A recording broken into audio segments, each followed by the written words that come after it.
আল্লাহ সুবহানাহু ওয়া তাআলার দরবারে আলিশান সম্পর্কিত শুকরিয়া যে মহান রব্বুল আলামিন আপনাকে আমাকে ভালোবেসে দয়া করে মায়া করে পবিত্র মুহররমের চাঁদে প্রথম জুমায় আল্লাহর মসজিদে হাজির হওয়ার তৌফিক এনায়েত করেছেন সেই মনিবের দরবারে আলিশানে আমরা আমাদের অন্তরস্থল থেকে শুকরগুজার হয়ে শুকরিয়া আদায় করতে করি আলহামদুলিল্লাহ। আল্লাহ তাআলার কাছে গণনাকৃত 12টি মাস যেটা লেখা আছে লাউহে মাহফুজে লেখা আছে 12 মাসের কথা।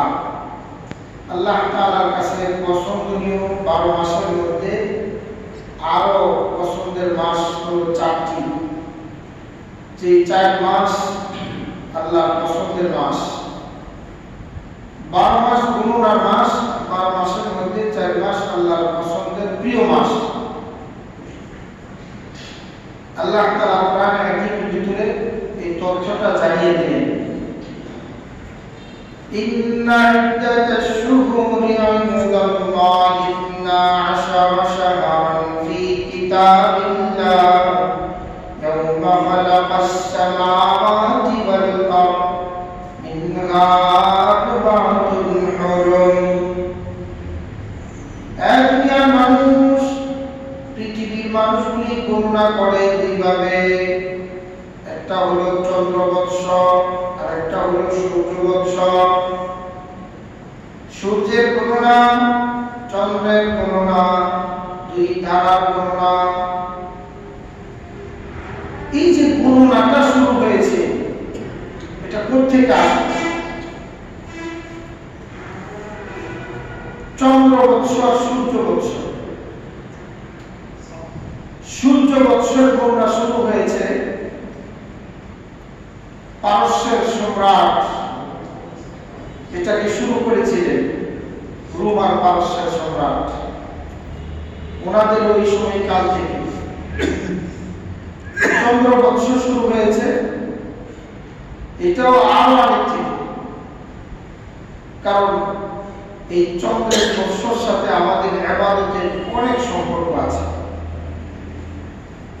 কেউ যদি সূর্য বৎসর গণনা না করে কোনো অসুবিধা নাই, কিন্তু চন্দ্রের গণনা আমাদেরকে গুনতেই হবে। কেন? চন্দ্র বৎসরের সাথে আমরা চাঁদ দেখে রোজা রাখি, চাঁদ দেখে রোজা ছেড়ে দিই। কুরবানির জিল হজ মাসের চাঁদ দেখে নির্ধারণ করি, হজের মৌসুম।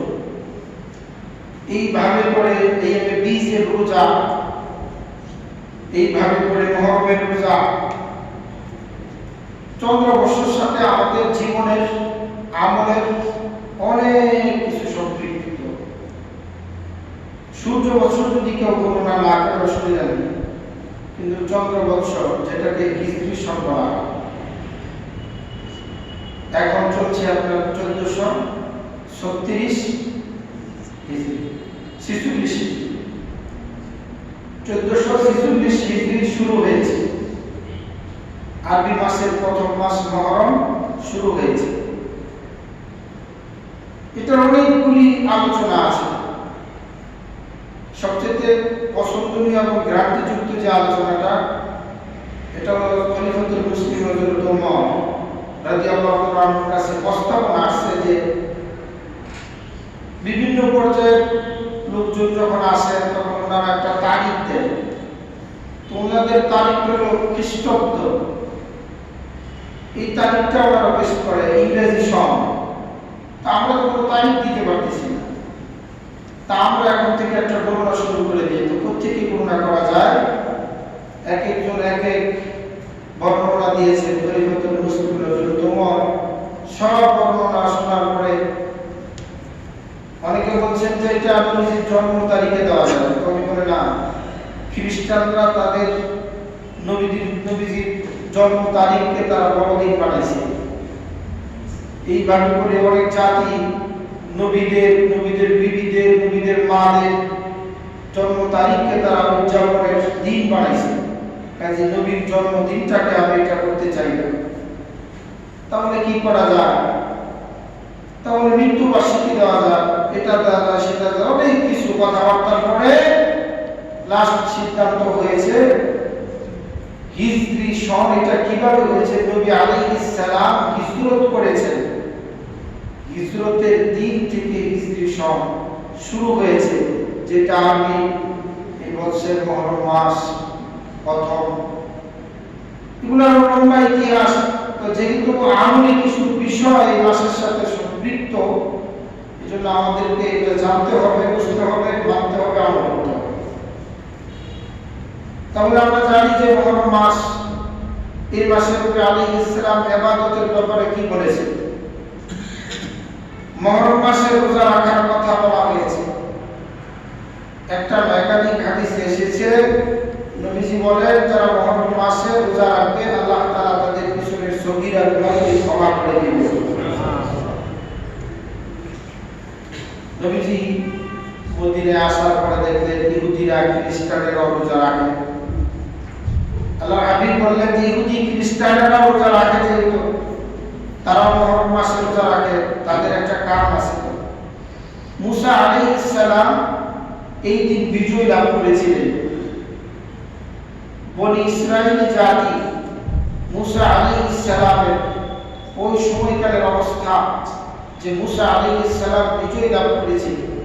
ফেরাউন যেভাবে অত্যাচারের স্টিম রুলার চালিয়েছিল, ফেরাউনের স্টিম রুলার থেকে, আযাবের স্টিম রুলার থেকে ওনাকে আল্লাহ তাআলা হেফাজত করেছিলেন।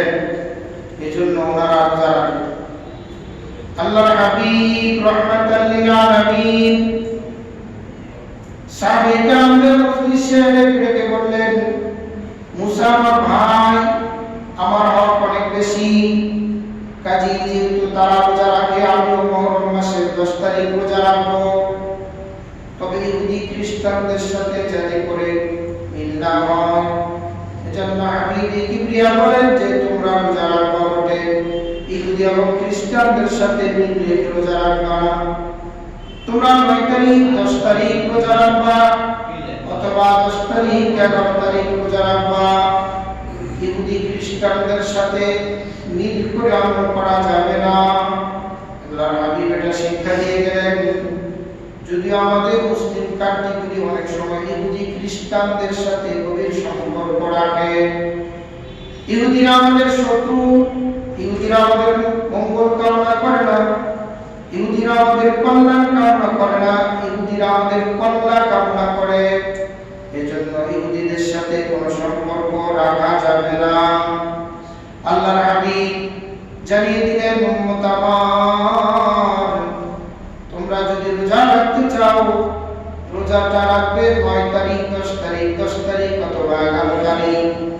একটা নফল রোজা এতই মূল্যবান, এতই দামি যে মানুষটা নফল একটা রোজা রেখে দিবে, যে মানুষটা একটা নফল রোজা রেখে দিবে, হাবিব কিবরিয়া বলেন একটা কাক তার উঠতি বয়স শুরু হয়েছে, উঠতে শিখেছে, মৃত্যুর আগ পর্যন্ত শত শত লক্ষ লক্ষ মাইল অতিক্রম করেছে পাখা মেলে। ধরে নিলাম 1000 বছর, পরিতত্ত্ববিদরা বলেছেন কাক হায়াত পায় 1000 বছর, তার চেয়ে বেশি বা কম। 1000 বছর একটা কাক পাখা মেলে লক্ষ লক্ষ মাইল অতিক্রম করে তার মৃত্যু হয়ে গেল। যদি কোনো মানুষ আল্লাহর রাজিয়ার খুশির জন্য একটা নফল রোজা রেখে দেয়, আল্লাহ তাআলা জাহান্নামকে তার থেকে লক্ষ লক্ষ মাইল দূরে সরায় দিবেন। হাজিরের এই জন্য অত্যন্ত গুরুত্বপূর্ণ এক মাস। পবিত্র মহরম মাসের 10 তারিখের আরেকটা ফজিলত হলো,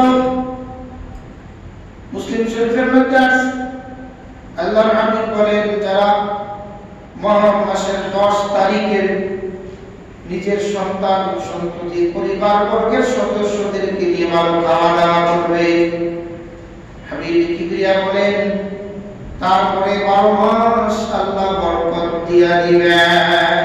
সুবহানাল্লাহ। মহরম মাসের 10 তারিখে ছেলে মেয়ে নিয়ে ভালো খাওয়া দাওয়া করা।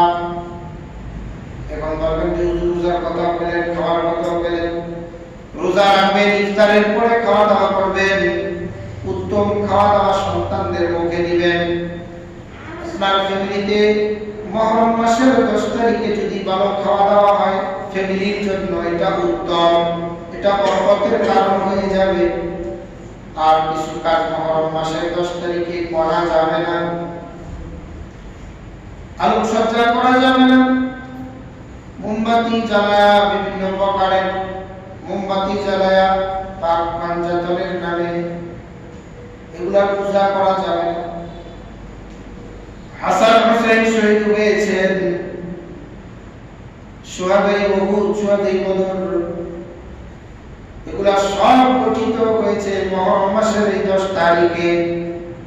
তাই বলে আপনি যদি মুহররম মাসের এই 10 তারিখটাকে আলোকসজ্জা করেন, মোমবাতি জ্বালান, পাক পাঞ্জাতনের নামে বিভিন্ন প্রকার কুফরি, শিরকি, বেদাতি এই সমস্ত আমলগুলি জারি রাখেন, যে সমস্ত আমল করলে ঈমান ইমান চলে যায়, যেগুলা শিরকে আসগর না, শিরকে আকবর, বড় শিরক, আল্লাহ তাআলা মাফ করবেন না তওবা ছাড়া। শিরক করে আপনি মরে গেলেন, হাসরের ময়দানে আপনি আসামি হয়ে যাবেন। আল্লাহ বলেন ইন্নাশ শিরকা লাযুলমুন আযীম, শিরক মস্ত বড় গুনাহ, যেটা আল্লাহ তাআলা ক্ষমা করবেন না। তাহলে মুহররম মাসের 10 তারিখে আলোকসজ্জা করা, বিভিন্ন তরুণ বানানো, হাসান হুসাইনের নামে হাজ্জের হচ্ছে মহিলা মারামারি করা, কিলাকিলি করা, শরীরের রক্ত বিলের দিয়ে কেটে ফেলে দেওয়া, তাজিয়া মিছিল বের করা, শহরের ভিতরে তাজিয়া মিছিল বের করা হয়, যেটা শিয়ারা বের করে, এটা একটা কুফরি মতবাদ। শিয়ারা যে মিছিলটা বের করে এটা কুফরি মতবাদ। এই জন্য হযরতে হাসান ও হুসাইনের ছবি অঙ্কন করে ঘোড়া বানায়, তীর নিক্ষেপ করা একটা ঘোড়া, এটাকে সওয়ার করে তারপরে তাজিয়া মিছিল বের করা, এটা শিরক আকবর। কত বড় শিরক! নবীর আওলাদের নামে তারা গুলি খেলে, তামাশা করে। নবীর আওলাদের নামে আমরা খুতবাতে বারবার দোয়া করি, আল্লাহ তাআলা তাদেরকে জান্নাতের মাকাম দান করুন। কিন্তু এই সমস্ত শিয়ারা, এই শিয়া জাতিরা, তারা মুহররম মাসের 10 তারিখে নবীর আওলাদদেরকে অপমান অপদস্থ করে। হাজির ভালো করে বুঝলেন, এই কাজগুলি করা হারাম। মুহররম মাসে আপনি আরো কিছু কাজ আছে, কাজগুলির ভিতরে একটা কাজ হলো, অনেকেই ধারণা করে মুহররম মাস এমন এক মাস, মুহররম মাস এমন এক দিন যে প্রতিটা দিন ঢাকাতে বিভিন্ন জায়গায় বিভিন্ন সময় তারা সেমিনার করে, কিছু দল আছে কঠোর সুন্নি যাদেরকে বলে কঠোর সুন্নি, 19 দিন ব্যাপী, 10 দিন ব্যাপী, 9 দিন ব্যাপী মাহফিল করে। এর ভিতরে শুধু এই ঘটনা মনে রাখবেন, ইসলামের ইতিহাস, নবীদের ইতিহাস, কোরআনের ভিতরে আল্লাহ বয়ান করেছেন, 500 কিসসা বয়ান করেছেন। তাই বলে এই কিসসা দ্বারা কিন্তু আমলি ব্যাপার হাসিল হবে না। এগুলা শুনলে ঈমান তাজা হবে, জাদাতুল ঈমানা। আপনি যদি কোনো ওয়াকিয়া শুনেন, তাহলে ঈমানি তিক্ত ঘটনা শুনেন, তা আপনার ঈমানটা বেড়ে যেতে পারে। কিন্তু মনে রাখবেন, এই ঘটনা শোনার চাইতে আমল সুন্দর করা, আমলকে পরিপূর্ণ করা, কোয়ালিটি সম্পূর্ণ আমল করা অনেক অনেক উত্তম। তাজিয়া মিছিল করা, এই তাজিয়া মিছিল করা বিভিন্ন প্রকারের বাদ্য বাজনা দিয়া সারাদিন মিছিল করে। কুমিল্লার ঘটনা, এক পিসাবের ঢাকা থেকে বের হয়েছে। আমাদের দেশের সব পিসাব কিন্তু ভালো না, অনেক পিসাব আছে ধোঁকাবাজ। এ হাল তেরা চাল হে মকসুদ মেরা মাল হে, এ হাল তেরা চাল হে মকসুদ মেরা মাল হে, এ আजीब তেরা চাল হে লাখো কো আন্দা কর দিয়া। পৃথিবীতে এরকম অনেক ধোঁকাবাজ আছে, মানুষের মালের দিকে তাকায় থাকে, টাকা পয়সা দ্বন্দ্ব দিলে বিশ্বাস খুশি হয়, টাকা না দিলে খুশি হয় না। বলে বিশ্বাস তাজিয়া মিছিল এই জন্য বের হয়ে গেছে। কারণ কি কঠোর সুন্নিতা হাসান হুসেনের জন্য জীবন দিয়ে দিব, হাসান হুসেনের জন্য জীবন দিয়ে দিব, আলীর জন্য জীবন দিয়ে দিব। রবিউল আউয়াল মাসের 10 তারিখ 12 তারিখ আসলে মিছিল বের করব। তো ট্রাকের ড্রাইভার যিনি ছিলেন উনি ট্রাক চালাইতেছে, ট্রাকের উপরে মিছিল চলে। জোহরের নামাজের খবর নাই, ট্রাক ড্রাইভার পিছনের দিকে তাকায় বলে ভাই জোহরের নামাজ যায়, এই তুই গাড়ি চালাবি জোহরের নামাজ দিয়ে তুই কি করাস? মিছিল করতে করতে আসরের নামাজ যায়, ভাই আসরের নামাজ যায়।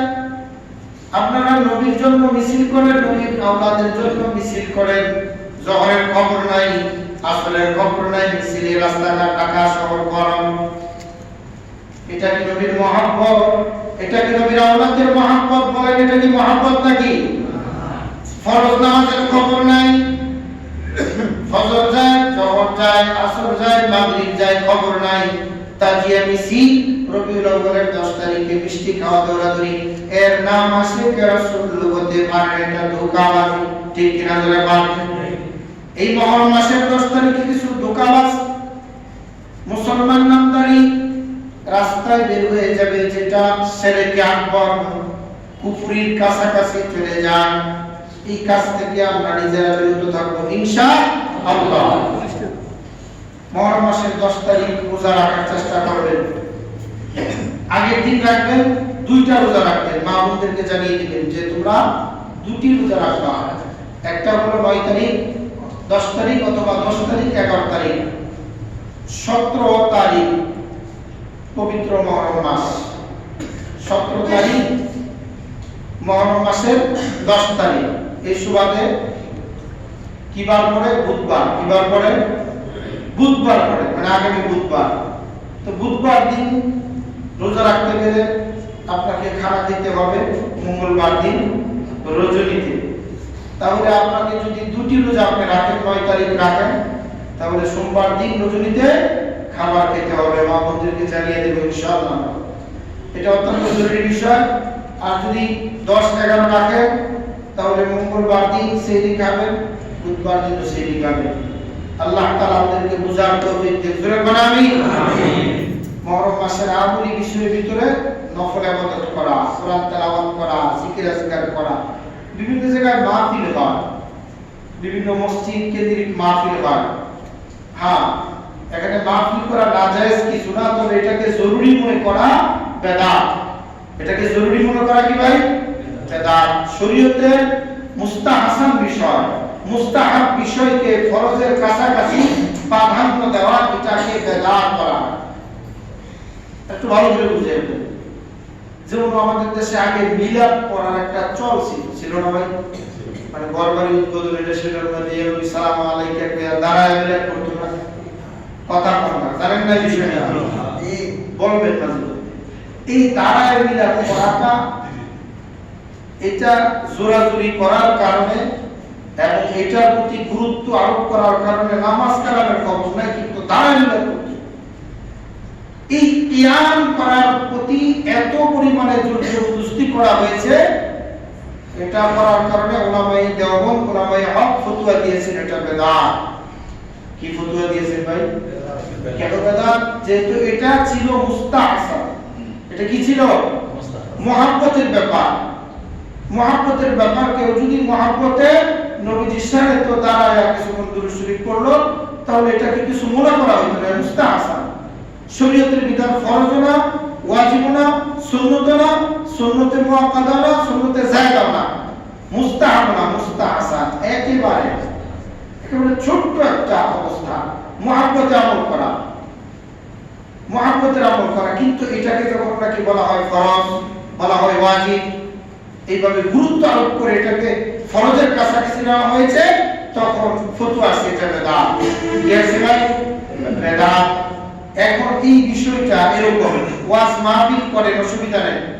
মুহররম মাসের 10 তারিখে মাহফিল হয়, মানুষ নবীদের ওয়াকিয়া শুনবে, অসুবিধা নেই। কিন্তু এটাকে যদি জরুরি মনে করে করতেই হবে, বাধ্যতামূলক করা হয়, তাহলে এটা বেদাত হয়ে যায়। কথা কি বুঝতে পেরেছেন? জি জি। অনেক বিষয় আছে আমরা না জানার কারণে মৌলবীদেরকে হুজুরদেরকে গালিগালাজ করি। টুপি মাথার দিলে আমরা মনে মনে ভাবি সব হুজুর মনে এক, আসলে না, সব হুজুর এক না। অনেকে অনেক মতাদর্শের ভিতরে আছে, অনেকে অনেক আদর্শের ভিতরে আছে, অনেকে অনেক লাইনে আছে যেটা আমরা জানি না। আমাদের দেশের ভিতরে অনেক লাইন আছে, কঠোর সুন্নি আছে, মিডিয়াম সুন্নি আছে, অরিজিনাল সুন্নি আছে, হানাফি আছে, শাফি আছে, আহলে হাদিস আছে। আহলে হাদিসদের ভিতরে কোন 18 প্রকারের ভাগ আছে। আহলে হাদিসদের ভিতরে 18টা ভাগ আছে। কেউ এত কঠিন কিছুই মানবে না, আবার কেউ একটু শিথিল আছে, কেউ একটু গরম, কেউ একটু নরম। এদের ভিতরে 18 প্রকারের, এরা 18 জন মানুষকে মানে। বলে যে আমরা তো এক ইমাম মানি, ওরা 18 ইমাম মাইনাও সঠিক থাকতে পারে না। আল্লাহ তাআলা আমাদেরকে কত বড় ihsan করেছেন যে আমরা হানাফি মাসলাকের ভিতরে আছি, যে আমাদের ইমাম সব ইমামের ইমাম। সুবহানাল্লাহ, এটা আল্লাহ পাকের কাছে মেহেরবান। তো মুহররম মাসে অনেক কিছু ঘটিত হয়েছে। এবার আসতেছি যে বিষয়টা ঘটিত হয়েছে, কি ঘটনা? আল্লাহ তাআলা দুনিয়াকে সৃষ্টি করেছেন 10 তারিখে মুহররমে। আল্লাহ তাআলা আদম আলাইহিস সালামের তওবাকে কবুল করেছেন মুহররম মাসের 10 তারিখে। আল্লাহ তাআলা মুসা আলাইহিস সালামের বিজয় দান করেছেন মুহররম মাসের 10 তারিখে। আল্লাহ তাআলা হযরত নূহ আলাইহিস সালামের মহাপ্লাবনের ভিতরে ওনার কিস্তিটা জ্যোতি পর্বতে থামায় দিয়েছিলেন মুহররম মাসের 10 তারিখে। আল্লাহ তাআলা সুলাইমান আলাইহিস সালামকে আল্লাহ তাআলা তক্ত দান করেছিলেন। তক্ত মানে বিশাল এরিয়া। তক্তটা এত বড় ছিল, এটা তক্ত বলা হয় একটা সিংহাসনের মতো। উনি যে কুরসিতে বসতেন, এই কুরসির ডান পাশে 300 স্বর্ণের চেয়ার থাকতো, বাম পাশে রূপার 300 চেয়ার থাকতো, 16 ডিভিশন স্বর্ণ। 1 লক্ষ মানুষ এক মাসের খুরাকি নিয়ে এই তক্ত হাওয়ায় বাসত। সুবহানাল্লাহ। কবিতা রচনা করেছেন কবি আব্বাস সুলাইমান দাতে মুলকে সরওয়ারি খদমতে ও খাকে বসতে ও করি। তো সুলাইমান আলাইহিস সালামের এই বিশাল তত্ত্বটা, তেল লাগতো না, মোবিল লাগতো না, ড্রাইভার লাগতো না, চালক লাগতো না, কিছুই লাগতো না, ল্যান্ড করার জন্য মাঠ লাগতো না, যাতায়াত সাতায় এটা থেমে যেত। সুবহানাল্লাহ বিহামদিহি। যাই হোক, সুলাইমান আলাইহিস সালামকে আল্লাহ তত্ত্ব দান করেছিলেন মুহররম মাসের 10 তারিখে। এইভাবে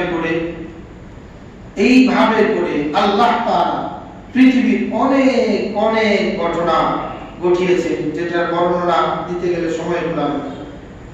তো হুজুররা ওয়াজ করতে গিয়ে এক একটা ঘটনার পিছনে 1 ঘন্টা করে সময় নেয়। মুসা আলাইহিস সালামের ঘটনাটা শুরু করলে ধরে নেন এখানে আধা ঘন্টা 30 মিনিট চলে যাবে, শুনলেন আপনার ঈমান বাড়বে। নূহ আলাইহিস সালামের মহাপ্লাবনের ঘটনা কোরআন থেকে বয়ান করলে এখনো 30 মিনিট যাবে, 40 মিনিট যাবে, আপনি শুনলেন। তো এই শোনার ভিতরে জাবাতুম ঈমানা, আপনার ঈমান বাড়বে। কিন্তু এটা আপনি শুনতে পারবেন, এটাকে জরুরি এইভাবে মনে করা যাবে না যে এইভাবে করে শোনা ফরজ ওয়াজিব। কারণ আমরা সাধারণ বিষয়টাকে, নরমাল বিষয়টাকে ফরজের চাইতে বেশি প্রাধান্য দিয়ে দিই। আমাদের সমাজে অনেক কাজকর্ম আছে, বিবাহের সাথে ভিতরে ঢোল বাজানো, বাদ্য বাজানো, তবলা বাজানো, বিবাহ সাথীর ভিতরে রং মাখা, হলুদের গোসল, এই বাড়ি থেকে ওই বাড়ি যাওয়া, এই রিসম আমাদের দেশে আছে না ভাই? কথা বলে আছে না? আছে। খেয়াল করুন, এই রিসমের সাথে ইসলামী শরীয়তের কোনো বিধিবিধান আছে? শরীয়তের কোনো বিধিবিধান আছে? কিন্তু আমরা পালন করি না, অত্যন্ত জরুরি মনে করে পালন করি। মনে রাখবেন এটা হারাম। বিবাহ সাথীর ভিতরে সুখ হয় না কেন জানেন? স্বামী স্ত্রীর ভিতরে মিল হয় না কেন জানেন? 1 নাম্বার কারণ হলো আমাদের বিবাহ সাথীগুলি হারাম মিশ্রণ দিয়ে শুরু হয়। গান, তবলা, বাদ্য, বাজনা, নাচানাচি, বাড়াবাড়ি, গায়ক, এই সমস্ত মানে অপসংস্কৃতি, যেটা আল্লাহ পছন্দ করে না, রাসূল পছন্দ করে না, কোরআনে নাই, হাদিসে নাই, হিন্দুয়ানি প্রথা চালু করেছে আমাদের ঘরে। এজন্য আজকে আমাদের ঘরের সন্তান পবিত্র হয়ে ওঠে না, নামাজি হয় না, আখলাকুল্লাহ হয় না, মাদ্রাসা দিলে বলার জায়গা ঠিক কি না? ঠিক।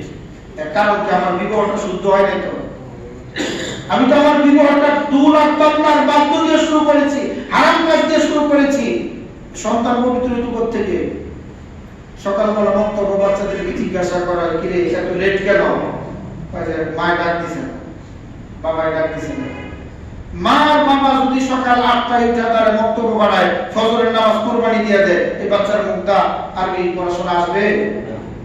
চিন্তা ভাবনা, হিসাব কিতাব কমপ্লিট। আপনি নিজে আগে ঠিক হন, পরিচ্ছন্ন হন, পবিত্র হন, আপনার কাজগুলি পরিষ্কার পরিচ্ছন্নভাবে আপনি চালান, দেখবেন আল্লাহ সামনের রাস্তা সহজ করে দিবে। সুবহানাল্লাহ। ইন্নাল্লাযীনা ক্বালু রাব্বুনাল্লাহ সুম্মা ইসতাকামু। হে দুনিয়ার মানুষ, আপনি আল্লাহর কাজের জন্য, আল্লাহকে রাজি খুশি করার জন্য